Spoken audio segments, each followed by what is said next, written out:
Civil surgeon কার্যালয়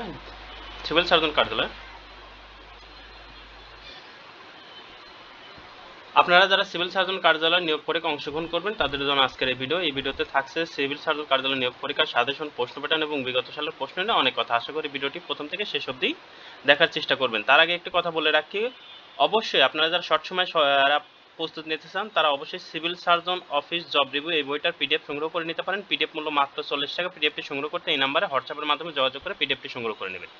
এখন civil surgeon কার্যালয়ে সাধারণত পরীক্ষা 1 ঘন্টার অথবা 1.5 ঘন্টার হয়। এখানে 80 মার্কের পরীক্ষা হয়। এখন অনেকেরই প্রশ্ন যে আমি স্বাস্থ্য সহকারী, স্টোর কিপার, পরিসংখ্যানবিদ, অন্য পদে পরীক্ষা দেবো। আপনাদের অধিকাংশ ক্ষেত্রে সব পদের প্রশ্ন একটাই, একটা প্রশ্ন থেকে সব পদের পরীক্ষা দিতে পারবেন। আপনারা একাধিক পদে পরীক্ষায় অংশগ্রহণ করতে পারবেন না, যে কোনো একটি পদে পরীক্ষায় অংশগ্রহণ করতে পারবেন। এখন কি কি আসে সেটা আমরা একটা দেখব, দেখার পরে তারপর শেষে গিয়ে সাজেশন নিয়ে আলোচনা করব। আমরা দেখছি সাহিত্য থেকে প্রশ্ন আসে, যেমন এটা একটা বিগত সালের প্রশ্ন। নিম্নোক্ত প্রশ্নগুলো উত্তর লিখুন। ছায়ানট কোন ধরনের সাহিত্যকর্ম? কাব্যগ্রন্থ। সন্ধি বিচ্ছেদ করুন। সংবাদ দেবর্ষি, তাহলে সোম প্লাস বাদ, দেব প্লাস ঋষি, দেবর্ষি। তাহলে দেখা যাচ্ছে যে সাহিত্য থেকে প্রশ্ন আসে, এই বইটা থেকে সাহিত্য পড়তে হবে। সন্ধি থেকে প্রশ্ন আসে, সন্ধি এই বইটা থেকে A to Z পড়ে নিতে হবে এই বইটির পিডিএফ থেকে। এক কথায় প্রকাশ করুন।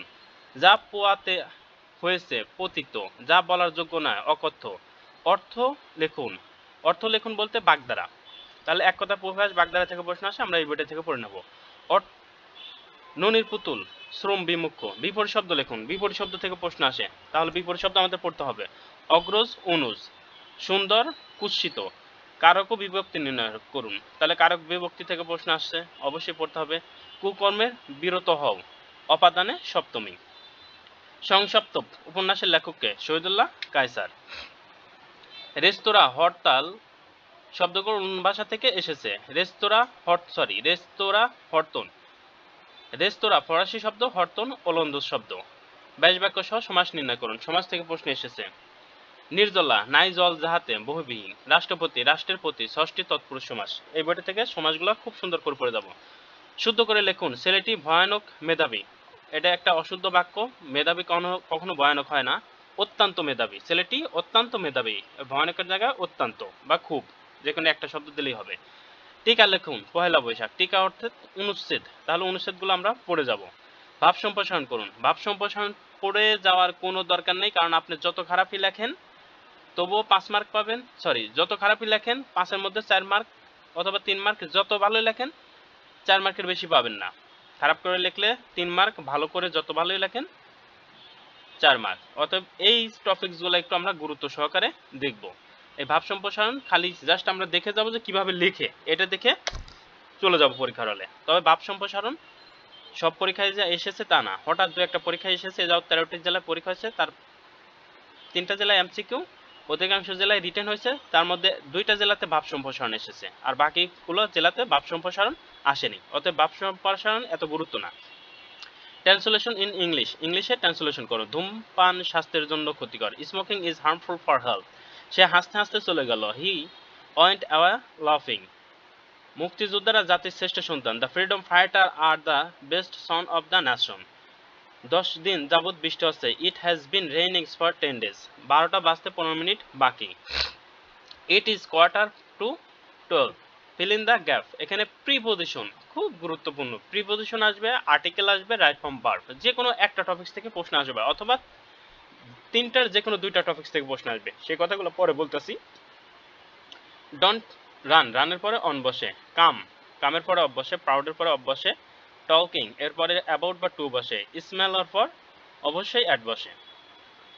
Make a sentence with a following, অর্থাৎ ফ্রেজ থেকে প্রশ্ন আসে, তাহলে আমাদের ফ্রেজ খুব গুরুত্ব সহকারে পড়তে হবে। আমরা পরীক্ষার খাতায় ঠিক এইভাবে লিখবো। ব্লো ব্লাড, অভিজাত, এখানে বাক্য তৈরি করে দেবো। He is proud of blue blood. 6 and 7 এলোমেলো। বার্নিং কোশ্চিন, তীব্র। বার্নিং কোশ্চিন জরুরি সমস্যা। হোয়াইট এলিফেন্ট অত্যন্ত ব্যয়বহুল। বাই অ্যান্ড বাই শীঘ্রই। গণিত আসে। এই গণিত আপনারা 100% কমন পাবেন। আমাদের গণিত একটা পিডিএফ আছে, সেখান থেকে আপনাকে A to Z করে যেতে হবে। অথবা 100% প্রশ্ন কমন পাবেন যদি ক্লাস 8 এবং ক্লাস 10 এর টোটাল গণিত বইটা পড়েন। 100% গণিত কমন পাবেন এই 8 এবং ক্লাস 10 এর, অথবা আমাদের গণিত পিডিএফ থেকে। এরপর আসি দেখি কি আসছিল। সংক্ষেপে উত্তর দিন, অর্থাৎ সাধারণ জ্ঞান। পদ্মা সেতুর দৈর্ঘ্য কত? 6.15। বাংলাদেশের একমাত্র দ্বীপ জেলা কোনটি? ভোলা। বাংলাদেশের সাদা সোনা কি? চিংড়ি। বাংলাদেশের সমুদ্র বন্দর কয়টি? 3টি। রাশিয়ার মুদ্রার নাম কি? রুবল। তরল পদার্থের ওজনের একক কি? লিটার। পৃথিবীর বৃহত্তম ম্যানগ্রোভ বনের নাম কি? সুন্দরবন। ওয়াইফাই এর অর্থ কি? Airless fidelity. পৃথিবীর নিকটতম নক্ষত্র কোনটি? সূর্য। বাংলাদেশের প্রথম জিআই পণ্য কোনটি? জামদানি। এই যে প্রশ্নগুলো একদম ইজি প্রশ্ন এসেছে। এখন দেখি কি কি আমাদের পড়ে যেতে হবে পরীক্ষার হলে। সাধারণত 80 মার্কের পরীক্ষা। বাংলা 20, ইংরেজি 20, গণিত 20, সাধারণ জ্ঞান 20। বাংলার জন্য সন্ধি, সমাস, বিপরীত শব্দ, এককথা প্রকাশ, বানান, বাগধারা, সমার্থক শব্দ, কারক, সাহিত্য, অনুচ্ছেদ। ইংরেজির জন্য item, phrase, voice, gender, number, narration, changing sentence, translation, preposition, article, right form of verb এবং প্যারাগ্রাফ। গণিতের জন্য নবম শ্রেণীর গণিত এবং অষ্টম শ্রেণীর গণিত যদি পারেন সংগ্রহ করে পড়ে নিতে পারেন, অথবা আমাদের এই গণিত পিডিএফটি সংগ্রহ করে পড়ে নিতে পারেন। সাধারণ জ্ঞান, বাংলাদেশের ইতিহাস, ঐতিহ্য, বঙ্গবন্ধু, ভাষা আন্দোলন, এই টপিকসগুলো একটু গুরুত্ব সহকারে পড়বেন এবং নিজের জেলা সম্পর্কে কিছু একটা জেনে যাবেন, কারণ এখান থেকে 2-1 মার্ক থাকলেও থাকতে পারে। কি কি জানবেন? নিজের জেলা, নিজের জেলা কত সালে প্রতিষ্ঠিত, নিজের জেলার বিখ্যাত ব্যক্তি কারা এবং তাদের কর্ম কি, এগুলো পড়ে গেলেই হবে। এরপরে আসি যে আপনাদের পিডিএফ পড়ে কি কেউ কমন পায়? এই যে ভাই, ছেলেগুলোর চাকরি হয়েছে, এরকম অনেক দেখাইতে পারবো। যাই হোক, আর সর্বশেষ একটা কথা বলি যে আপনারা যারা খুব ডিপ্রেশনে আছেন, চাকরি শেষ কথা না, চাকরি করতে হবে এমনও কোনো কথা নেই। আপনারা ব্যবসা বাণিজ্য অনেক কিছুই করতে পারেন। জীবনকে সাজাইতে হলে অবশ্যই এই ধরনের একটা বই যে কোনো লাইব্রেরি থেকে সংগ্রহ করে নিয়ে পড়বেন। ইনশাল্লাহ এইসব বইতে যে নির্দেশনাবলী দেওয়া আছে সেটা যদি আপনি জীবনে প্রয়োগ করেন, আপনিও সফল হবেন। তা আশা করি সবাই সফলতার শীর্ষে রাখি পা বইটি যে কোনো লাইব্রেরি থেকে সংগ্রহ করে নিতে পারবেন। সবার জন্য শুভকামনা।